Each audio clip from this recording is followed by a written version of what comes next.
काही लोकांच्या राजकीय भ्रमाचा भोपळा फुटेल, त्यांचे जे काही प्रश्न असतील ते मांडूच शकतात, त्याबद्दल काही दुमत नाही.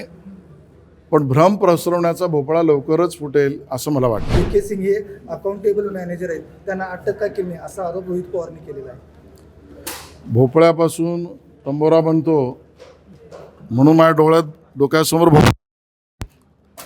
काही लोकांच्या राजकीय भ्रमाचा भोपळा फुटेल, त्यांचे जे काही प्रश्न असतील ते मांडूच शकतात, त्याबद्दल काही दुमत नाही. पण भ्रम पसरवण्याचा भोपळा लवकरच फुटेल असं मला वाटतं. विमान वाहतूक मंत्र्यांनी राजीनामा द्यावा नायडू यांनी, असं रोहित पवार यांनी सुद्धा सांगितलेलं आहे. आणि हा प्रश्न राहुल गांधी यांनी उपस्थित करावा असं रोहित पवार बघा, त्यांनी कोणाला सांगावं, प्रश्न उपस्थित करा, सर्वस्वी त्यांचा सवाल आहे.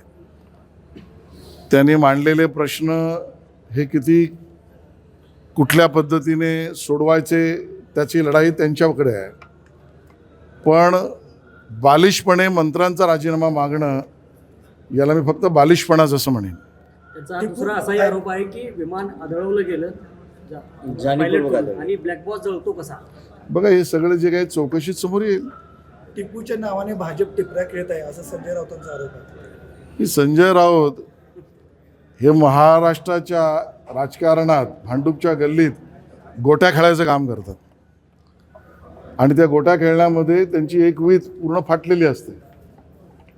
आणि त्यामुळे त्यांनी आम्हाला आणि भाजपला सल्ले देणं याच्यापेक्षा भांडूपच्या गल्लीतल्या गोट्या खेळण्यामध्ये तरी प्रावीण्यता मिळवावी अशी मी त्यांना शुभेच्छा देईन.